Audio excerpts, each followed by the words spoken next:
눈을 감아본 나 어딜 향해 갈지 어느 길로 갈지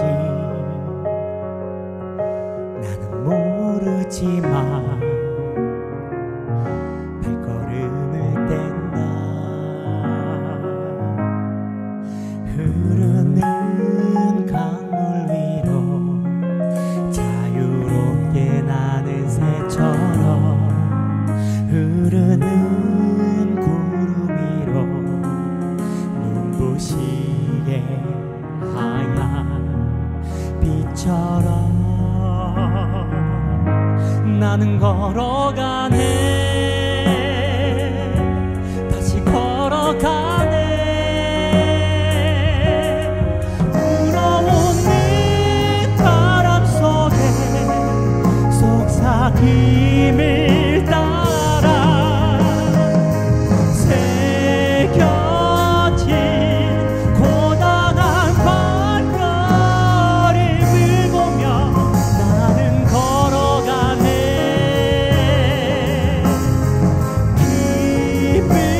기쁨의 이 길을 헤아릴 수 없었던 그대 사랑과 나를 보는 그대 미소 비추네. 이 길을 나는 걸어가네. 다시 걸어가네. 불어오는 바람 속에 속삭임을 따라 새겨진 고단한 발걸음을 보며 나는 걸어가네. 기쁨의 이 길을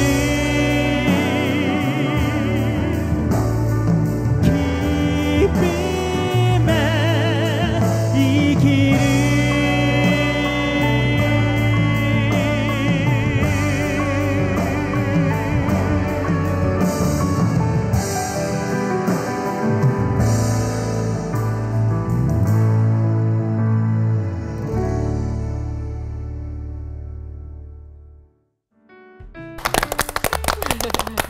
안녕하세요. 새롭게 와서 주영훈입니다. 안녕하세요. 송지은입니다. 안녕하세요. 이정수입니다. 오늘은 아주 멋진 곡으로 네. 시작을 해봤는데요. 자, 오늘 초대 손님을 소개하겠습니다. 파페라 가수시면서 연예인 자선봉사단 더 브릿지의 담당 목사님이신 최의성 목사님 모셨습니다. 안녕하세요. 네, 안녕하세요. 반갑습니다. 반갑습니다. 네, 반갑습니다. 저는 파페라 가수로 활동하고 있고 네. 또 목회자로서 연예인 자선봉사단 더 브릿지의 대표 목사를 맡고 있는 최의성입니다. 반갑습니다. 예, 반갑습니다. 네. 지금 뭐 소개 올렸지만 네. 그 더 브릿지라는 네. 연예인 네, 자선봉사단이고 맞습니다. 우리 네. 지은 자매도 맞아요. 함께 활동하죠. 네, 맞습니다. 네. 그리고 우리 새롭게 하소서에 출연하셨던 김예분 네. 자매님이 단장님이시고 예. 네. 좀 소개를 해주시죠. 어떤 모임인지. 간략하게 말씀드리면 저희는 94년도 미스 코리아라 확실해달라고 해서 네네. 김예분 단장님과 네네. 그리고 우리 송지은 가수 겸 배우인 우리 송지은 자매님 그리고 아나운서 KBS 아나운서인 네. 이선영 자매님과 이선영 씨, 또 예. 백승주 아나운서분 맞아요.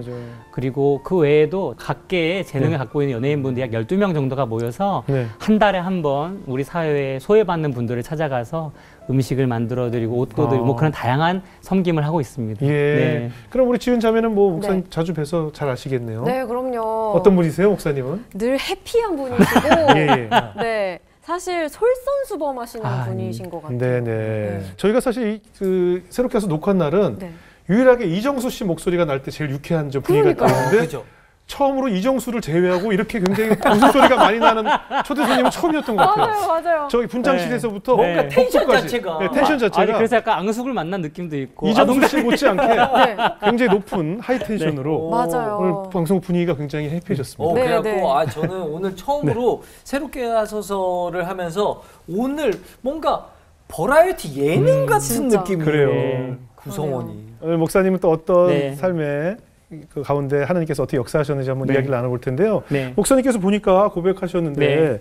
목사님 인생에 하나님이 크게 세 가지로 네. 이제 임재하셨는데 네. 하나님께서는 치유해 주시는 분, 맞습니다. 또 둘째는 네. 새롭게 하시는 분, 네. 셋째는 자족시키는 분이라고 네, 말씀을 맞습니다. 해주셨어요. 네. 그러면 우리 첫 번째 치유의 하나님 이야기부터 한번 나눠볼 텐데 네. 아무래도 치유라고 하면 네. 뭔가 상처가 있기 때문에 치유가 필요하지 그렇죠. 않겠습니까? 예. 어떤 상처가 있으셨어요? 저는 크게 두 가지는, 첫 번째는 두 가지 중에 하나는 아버지하고의 관계였어요. 네. 저희 아버지하고의 관계였고, 또 두 번째는 이제 중학생 때 겪었던, 물론 초중고 때 빈번히 있긴 했지만, 네. 특별히 중학교 때 있었던 어떤 폭력과 관련된 관련해서 그게 어떻게 씻지 못하는, 또 예. 벗어나지 못하는 상처로 이렇게 저를 지금 올가매고 있었지요. 아, 그래요? 네, 크게 그렇게 두 가지였습니다. 일단 아버지 이야기 네. 한번 나눠볼게요. 아버지께서는 네. 어떤 아버지셨어요? 저희 아버지는 물론 지금 너무 좋고 네. 자상하신 분이지만, 제가 유년 시절을 겪어올 때 겪었던 저희 아버지는 좀 말을 일단은 폭언을 좀 종종 하셨었고, 특별히 이제 어머니하고의 관계 속에서 아버지가 약주를 좀 하셨는데, 예. 특별히 약주를 좀 이제 약주를 많이 하시거나 뭔가 이제 감정에 뭔가 이제 힘듦이 있으셨을 예. 때는 저희 어머니에 대해서 폭언뿐만 아니라 가끔은 폭력도 이제 행사를 네. 하시고, 그래서 왜 유년 시절 하면은 좀 기분 좋은 일들이 예. 많아야 되는데, 저는 그런 어떤 늘 가정에서의 위축됨, 눈치 보는 것, 중재해야 되는 역할들. 네. 근데 한 번은 이제 중학생 때였던 것 같아요. 어머니하고 TV를 보는데, 아버지가 그날도 이제 이제 약주를 드시고 오셨는데, 갑자기 정말 난데없이 이제 막 성을 내셔서 이제 어머니하고 이제 또 이렇게 되셨죠. 그때 예. 저는 저와 누나의 방으로 도망을 갔고, 네. 이제 문을 잠그고 있었는데 어머니가 도망 오셔서 같이 이불을 뒤집어 쓰고 막 울었던 그런 일들. 그러면서 왜 우리 가정은 이래야 되고, 네. 물론 아버지가 그렇다고 정말 막 남보 이런 분은 아니신데, 네네. 제가 겪는 그런 마음은 너무 예. 그게 이제 크게 다가오고, 예. 그런 내적인 아픔들이 있었지요. 그래서 아버지는 늘 저에게 무서운 분, 예. 다가가기 너무 사랑하지만 네. 다가가기 너무 어려운 분, 뭐 그렇게 정말 느꼈었지요. 예. 네. 아까 초반에 학교에서도 힘든 일이 있었다고 네, 네. 하셨는데 네. 그건 또 무슨 일일까요? 학교에서는 아무래도 이제 저는 지금은 좀 체격이 그나마 좋아진 건데, 네. 제가 어렸을 때는 몸무게가 너무 안 나갔어요. 키도 작고 하니까. 그래서 좀 너무 왜소하고 하다 보니까 친구들 사이에서 이제 물리적으로나 뭐 언어적으로 폭력을 당할 때가 있었죠. 근데 예. 대표적으로 중학생 때 1학년 때인데요. 제가 1학년 때 친구들이 이제 수업 시간에 친구가 떠들었는데 선생님께 걸려서 나가는데 저도 억울하게 끌려 나간 거예요. 그래서 그 친구를 이렇게 봤는데 그 친구는 그 눈빛이 싫었던 것 같아요. 그래서 이제 제가 가방을 수업 끝나고 이렇게 싸는데 뒤에서 발로 이제 빡 찬 거죠. 그랬는데 저는 무슨 종이 비행기 날아가듯이 펄 날아가고 그랬는데 물론 이 폭력의 강도라는 게 사람마다 느끼는 건 다르겠지만 네. 저는 그 순간이 뭔가 수치스럽고 이제 울면서 그때 계속 그 상황에서 헤어나질 못했던 것 같아요. 예. 그렇게 14살 때 그런 일뿐만 아니라 빵 셔틀이라든가 이런 것들 저는 근데 그거 하기를 원하지 않거든요. 네. 저항하다 보면 또 친구들이 또 거기에 대해서 어떤 뭐 여러 가지 상황에서 또 저를 억압할 때가 있고, 그런데 그런 부분들 또 고등학생 때도 그런 어떤 어울리지 못함, 뭐 소외됨 이런 것들이 저 자신에게 계속 힘든 부분을 만들어 왔던 것 같아요. 그래서 저는 14살 그 무렵에 겪었던 그러한 일들이 다 된 성인이 되어서도 그 공간을 못 벗어나는 거예요. 자꾸 저는 거기에 매여 있고, 그래요? 근데 나는 이렇게 연약한 사람, 나는 이렇게 이랬던 사람이야. 이런 게 저를 자꾸 저 스스로도 정죄를 하고. 예. 근데 한편으로 초등학생 때 저희 반에 장애가 있는 아이가 한 명 있었어요. 근데 친구들이 그 아이를 계속 구타하고 놀렸거든요. 근데 저도 약하니까 그냥 지켜본 거예요.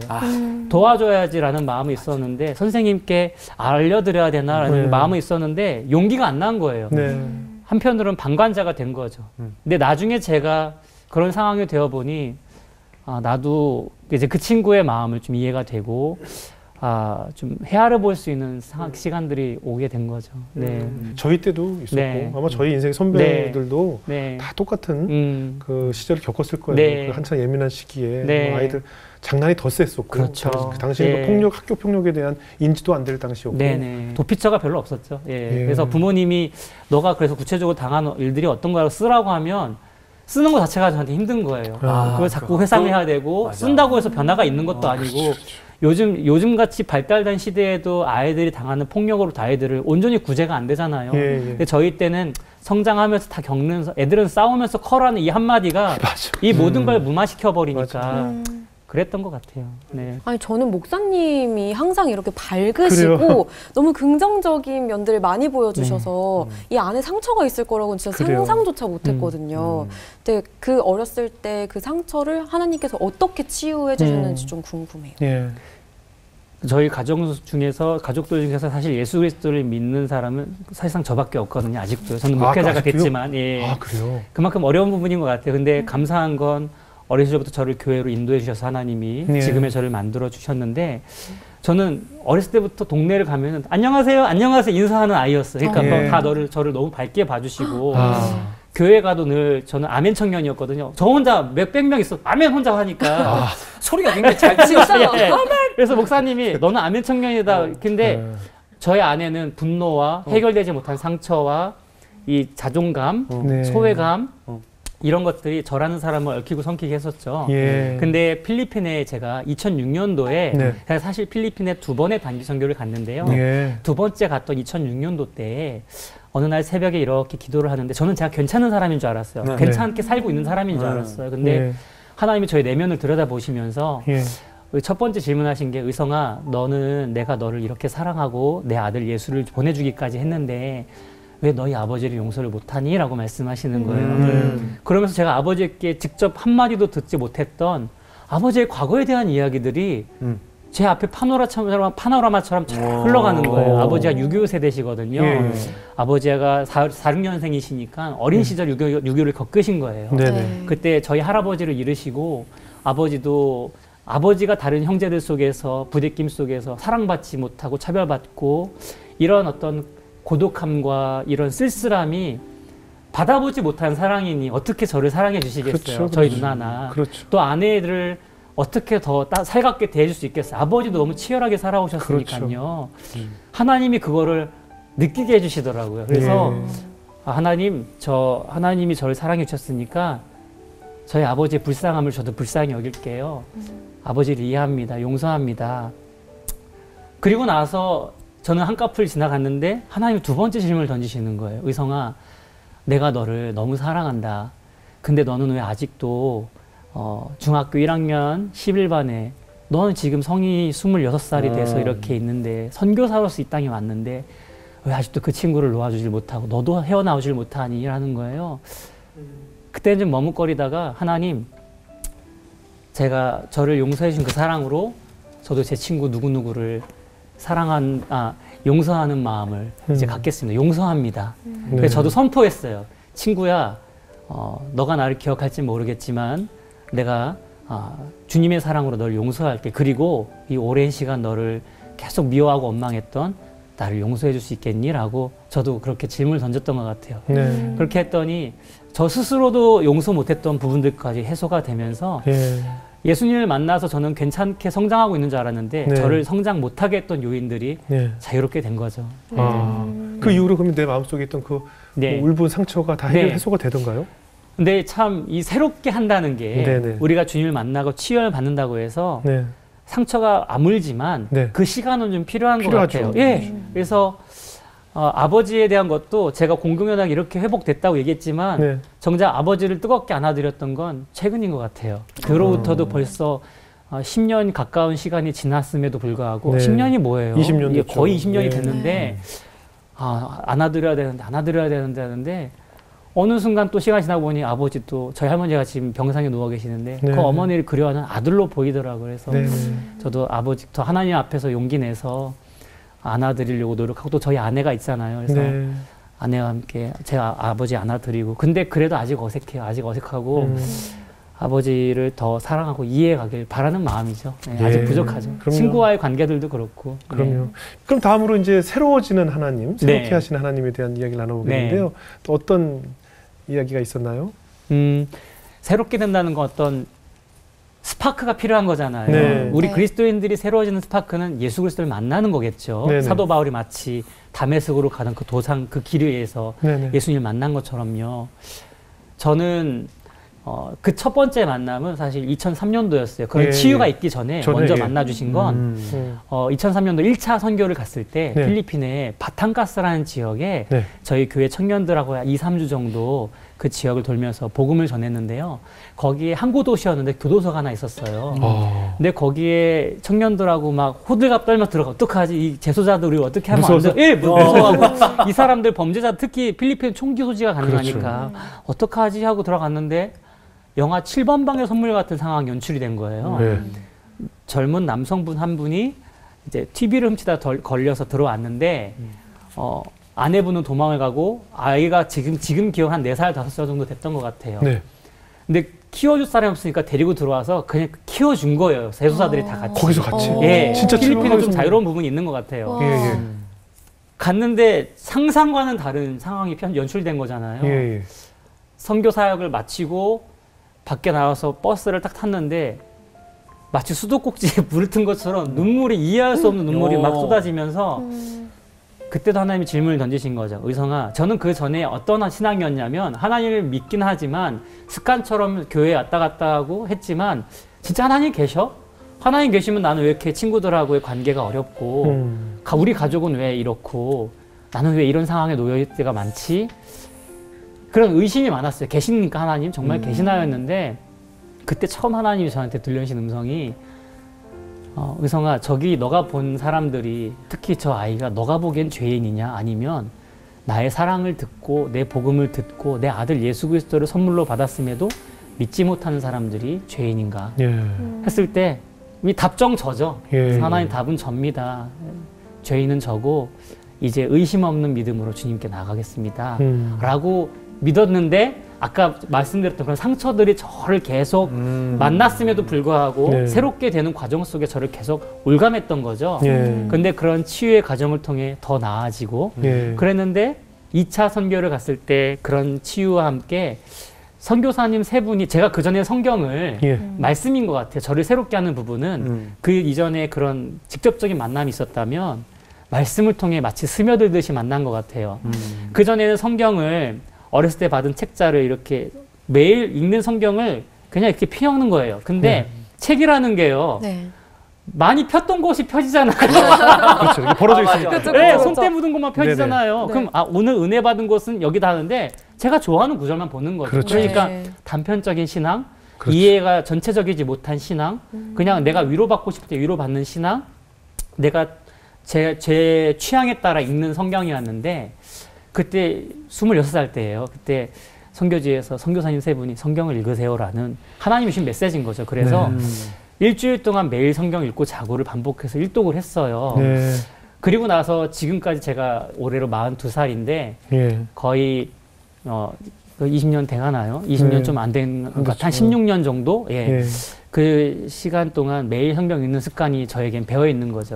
그래서 하나님께서 지으신 세계, 앞으로 오실 주님의 나라, 그 사이에 사는 저의 삶, 그리고 예수 그리스도에 대해서 이해가 가능하기 시작한 거죠. 아직 물론 많이 모르지만 네.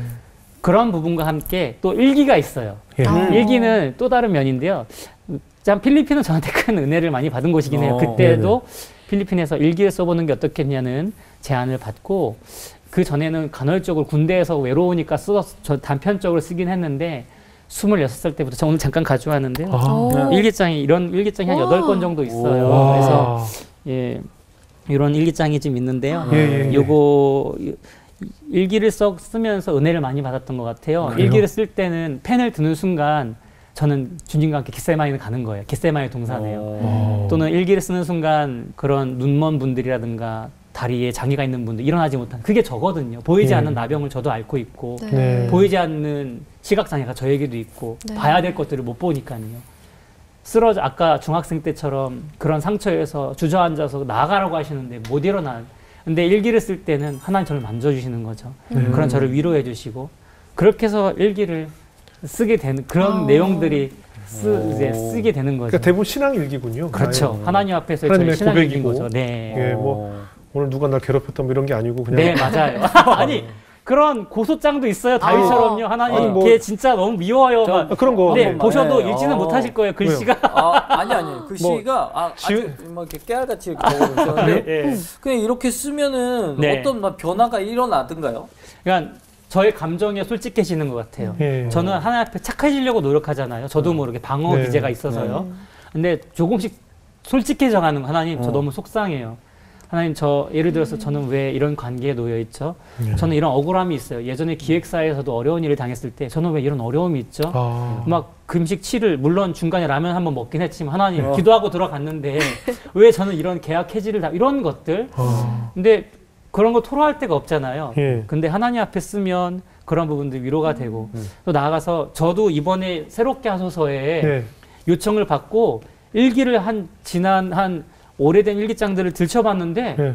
생각보다 새롭게 써달라는 제목이 많은 거예요. 새롭게 해달라고. 예, 25, 6살 때부터 예. 올해 42살까지. 26살 때부터 예. 여기 출연하고 싶어. 미리. 그건 한편에 있는 마음이고. 코드가 잘 맞으시네요, 두 분이. 그러니까요. 형님. 뭐 이렇게까지 치면서 가지고 있을 건 아닌데. 그랬는데, 새롭게 해달라는 제목이 너무 많았던 거예요. 예. 근데, 물론 저는 과정 속에 넘어질 때도 많고, 한번 예. 볼 수 있을까요? 이렇게 한번 그냥. 예. 이 진짜 손- 세월이 정말- 느껴지네요. 이게 근데 시간이 여기- 느껴져요. 예. 이게 지금 일기에 손때 네. 묻은 일기라고 네. 하잖아요. 지금 보시면 굉장히 오래전 일기라는 것이 느껴지고 네.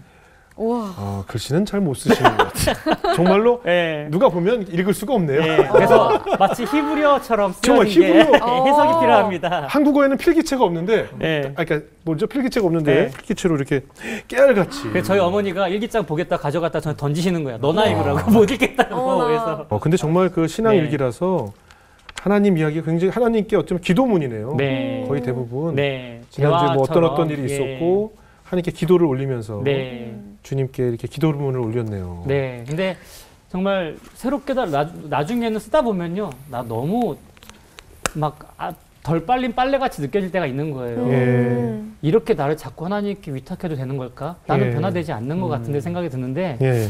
저도 이번에 여기 나오면서 일기를 들여다보면서 그래도 쓰고 그래도 나가겠다. 왜냐하면 나라는 빨래는 하나님만 빨아주실 수 있는 거니까 아. 나중에 예수님께 가면 깨끗해지겠죠. 예. 그런 생각을 갖게 됐어요. 예. 훌륭한 청년이네요. 네. 아니 네. 너무 궁금한데 네. 이게 스스로를 하나님 앞에서 돌아보면서 네. 일기를 쓰셨다고 했잖아요. 그래서 제가 미리 예, 한편을 입수를 예. 또 했어요. 그래요. 네, 읽어드릴게요. 일기 공개해도 되나요? 근데 네, 괜찮습니다. 사적인 건데. 제가 괜찮아요? 검증했거든요. 그중 좀 좋은 걸로 주셨겠죠. 네, 그 중에 괜찮은 걸로. 그 중에서 예. 공개도 될 만한 걸로. 예. 그런 것 같아요. 네, 이제야 다시 한번 깨닫습니다. 변해야 할 것은 다른 사람이나 지금의 상황 또는 또 다른 무엇이 아닌 바로 나 자신이라는 사실을 깨닫습니다. 하나님, 이제 달라지길 원합니다. 정말 새로워지길 바랍니다. 마음을 새롭게 하고 세월을 아끼어서 주님의 나라와 의를 이루어가는 자가 되길 소망합니다. 하나님 감사하고 사랑합니다. 사랑받는 자로서 또 하나님을 사랑하는 사람으로서 온전히 살아가길 소망합니다. 완전 기도문이네요. 기도문이네요. 네. 근데 본인 걸 읽으면서 본인이 다 이렇게 감정이 딱 네. 그때 입이 되나 봐요, 그 당시로. 어쩜 저렇게 잘 썼냐고 하는데 일기라는 게 신기한 게요. 잘 쓴 걸 줬겠죠, 우리한테. 아니 근데요. 이게 저도 신기한 게요. 네. 저도 이번에 이렇게 다시 한번 쭉 보면서 네. 내가 이 글을 어떻게 이럴 때 썼을까? 그러니까 이건 잘 쓴 걸 넘어서서요. 예. 어떻게 이런 고백을 했지? 저는 내가 이런 문장을 구사하나? 그러니까 그런 이거 어떻게 보면 성령님께서 허락하신 것 예. 같아요. 써내려가는 것들이. 근데 이제 파페라 가수셨어요. 네. 이제 목사님이시고. 네, 맞습니다. 어떻게 그 노래를 하시면서 목사님 이게 좀 사실 매칭이 안 되는데 어떻게 네. 이게 두 가지를 같이 하시게 되셨어요? 저는 아까 우리 대기실에서 목소리가 다르시네 그래서 네. 저는 네. 어렸을 때부터 목소리가 정말 초등학교 선생님이 음악 시간이 되면은 의성아 나와봐요 저한테 노래를 시키시면 애들한테 불러주고 같이 이런 게 저는 많았어요. 근데 네.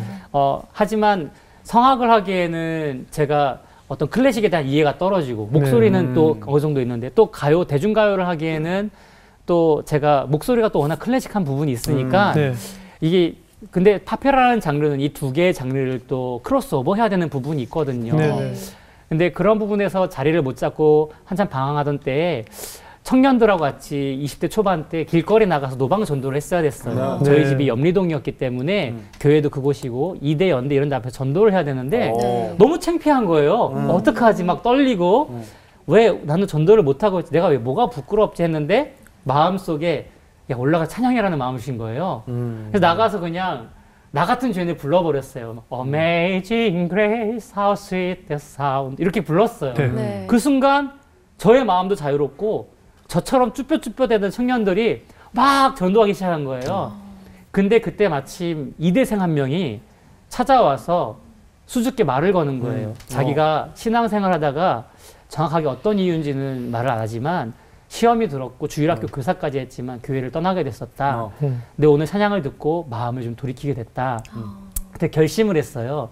아 이렇게 어떤 신앙에 어려움이 있는 사람들에게 좋은 다리가 되는 그리고 격려해주는 찬양을 등하교 시간에 해야겠다 해서 연대, 이대 뭐 이렇게 쭉 앞에서 찬양을 아침 저녁으로 불렀어요. 근데 순탄치는 않았어요. 왜냐하면 저도 두렵기도 하고 네. 담대함이 떨어지니까 그때는 시편이라든가 말씀 읽고 올라서는 거예요. 근데 욕 먹었다고 안 하면 제 속이 마치 예레미야처럼 불타듯이 이게 막 끌어올리는 거예요. 그래서 그렇게 복음을 또 선포하고 처음에 근데 갈등도 많았어요. 막 지역 주민분들이 막 항의를 했거든요. 시끄럽다, 그만해라. 예. 너만 예수 믿냐. 예. 뭐 특히 가방 가게 사장님은 정말 삿대질 하시면서 그만하라고. 아, 가방 가게 앞에서 했군요. 예.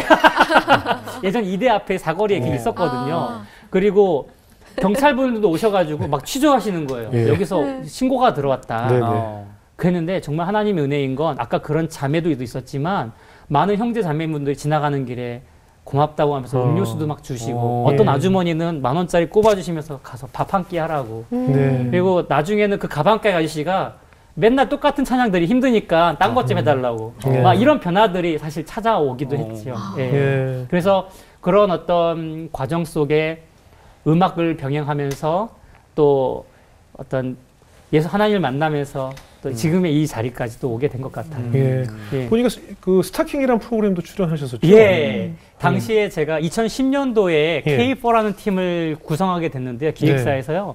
그 팀하고 SBS 쪽에서 연락이 와가지고 작가님께 예. 한번 출연해 줄 수 있겠냐 해서 예. 저희 당시에 K4지만 이름을 따르게 또 해서 예. 저희가 또 출연을 하게 됐고 그 이후에 2012년도에 TVN 코리아가 탤런트 코리아가 탤런트. 예, 예. 거기에 나가가지고 예. 장진 감독님이 저를 참 이뻐해 주셨어요. 예. 그래가지고 거기서 또 잠깐 빛을 발하고 예. 이제 그런 어떤 과정들 속에 지금의 또 가수와 또 이런 것들 네, 병행하는 네. 삶을 살고 있죠. 그러니까 사실 음악인으로서의 예. 사실 꿈도 있으셨을 거 아니에요? 그렇죠. 예. 아직도 이 저에게 주신 은사를 예, 예. 어떻게 믿는 분들 또 안 믿는 분들에게 네네. 좋은 전달자가 돼서 네. 좋은 음악하는 사람으로서 예. 좋은 양질의 컨텐츠를 양질의 복음을 전할 수 있을까 예. 고민하고 있죠. 사실 음악을 예. 한 꿈꾸는 예. 다음 세대들도 많이 예, 있을 텐데 네. 쉽지 않잖아요. 그렇죠. 특히 많은 대중들에게 관심을 받고 네. 인정받는다는 것이 파페라 가수로서도 뭔가 보이지 않는 벽에 부딪히는 네. 어려움 때문에 참 심적으로 많이 힘들었을 것 같은데요. 그러니까 아티스트로서 산다는 건 당장 내일을 장담할 수 없잖아요. 그렇죠. 일이 그렇죠. 있을 때가 있고 없을 때가 네네. 있고 2010년도에 아까 파페라 그룹 K4를 조성했다고 했는데 네.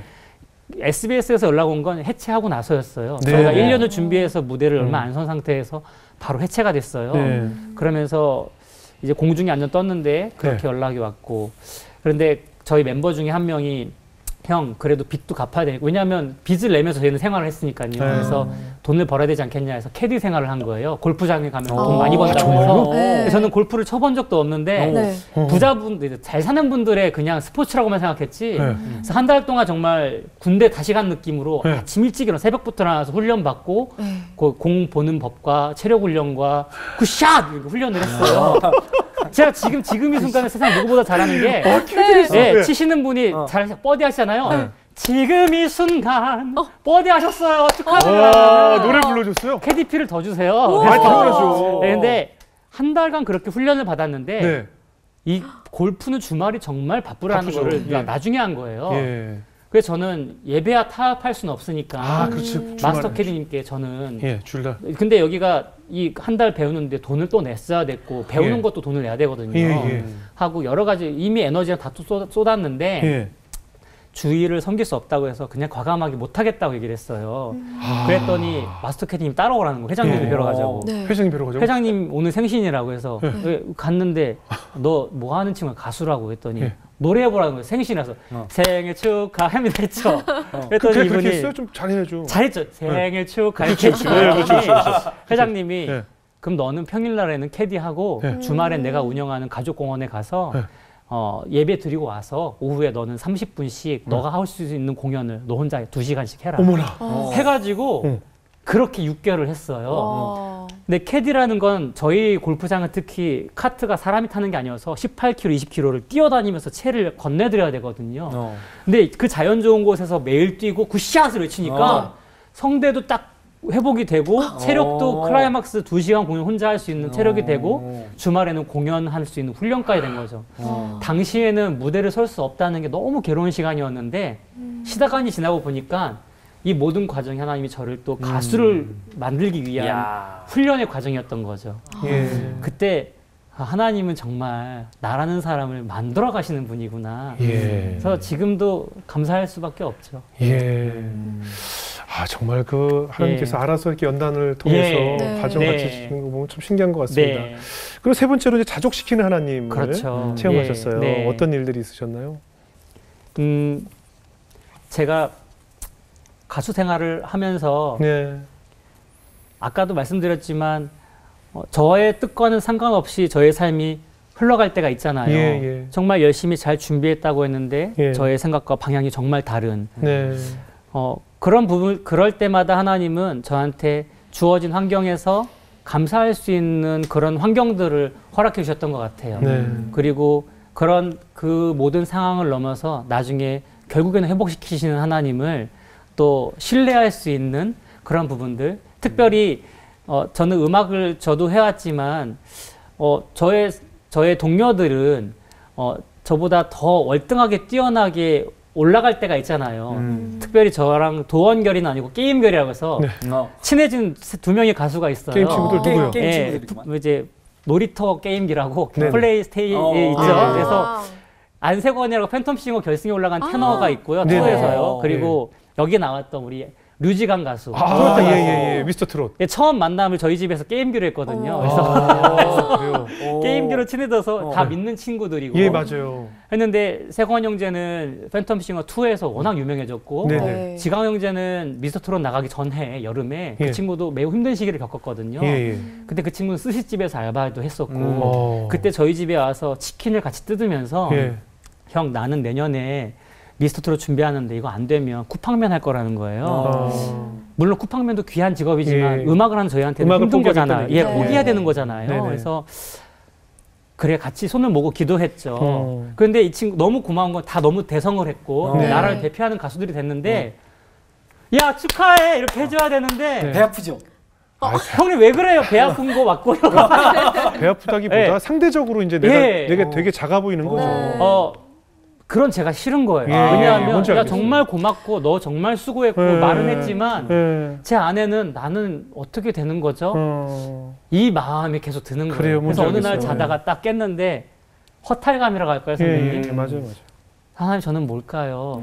저는 물론 하나님을 찬양하는 가수지만 저는 어떻게 살아야 될까요? 했는데 저도 모르게 입술에서 주 예수보다는 귀한 것은 없네가 흘러나오는 거예요. 바로 그 발걸음으로 저희 장모님이 정말 믿음의 어머니시거든요. 장모님께 가서 제자를 됐어요. 장모님 제가 이렇게 허탈함이 찾아왔는데 동료 가수들 저희 장모님 그 가수들 팬이시거든요. 이렇게 했는데 저는 이런 마음이 들었는데 아침에 그런 찬양을 드렸어요 했더니 장모님이 하시는 말씀이 최서방 예수 믿는 게 가장 귀한 가치가 아니겠나 말씀하시는 거예요. 그 말씀을 듣는데 내가 잘 믿고 있는 거구나. 잘하고 있구나. 또 한편으로는 제가 간간히 가는 보육원이 있어요. 벌써 거기랑 5, 6년 정도 관계가 생겼는데 거기 아이들이 최근에 제가 가면요. 깐난애기 때 봤던 애들을 계속 만나왔으니까. 그래서 저를 보면요. 파페라 아저씨래요. 얘네가 파페라가 뭔지도 모를 텐데. 그렇죠. 이름처럼. 그래서 저는요.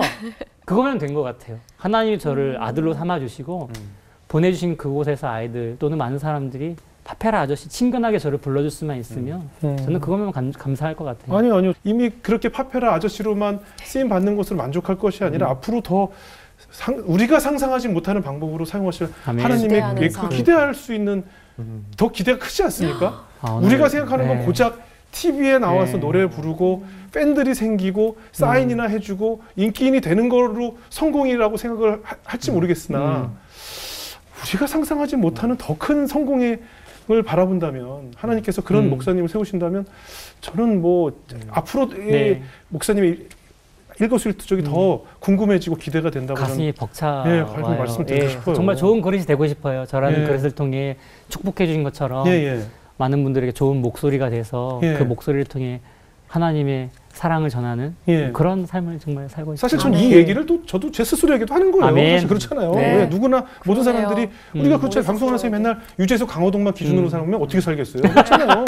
네? 맞아요. 그렇잖아요. 가수도 마찬가지고 뭐 배우든 유명인 성공한 사람 대중들에게 인기받는 순위별로 따지게 되면 어떻게 살아요? 그렇잖아요. 저는 그게 분명히 기준이 다르다고 생각하면 맞습니다. 기준을 어디다 세우느냐에 따라서 그렇죠? 그래, 좋다. 지금 이 방송 보시면서 절망 가운데 있는 많은 성도님들 하나님 함부로 나는 자족할 수 있다라고 고백하셨으니까 어떤 희망의 메시지를 주고 싶으세요?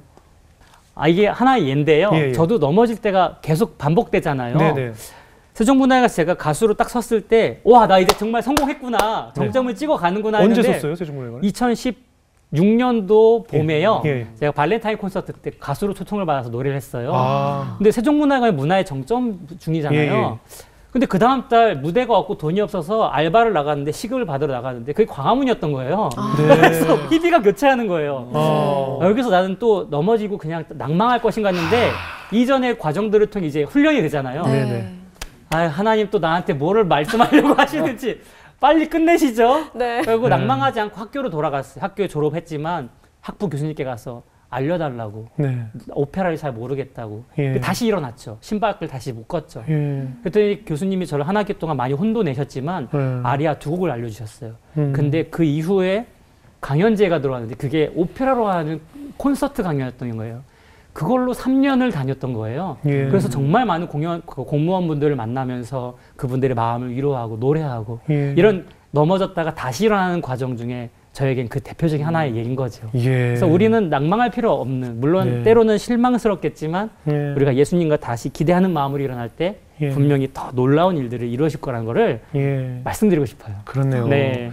친자매 오늘 친분이 있는 목사님 나오셔서 더 뜻깊었던 시간이었던 것 같아요. 사실 저도 요즘에 신앙 안에서 고민이 많았었는데 나와 같은 고민을 하고 계시는 목사님이 또 계시네? 라는 생각을 하니까 굉장히 또 용기가 많이 됐고 이 일기를 보니까 마치 우리가 어린 시절 만들어 놓은 사진 앨범 같다라는 생각이 들더라고요. 하나님과의 추억이 여기 다 들어있잖아요.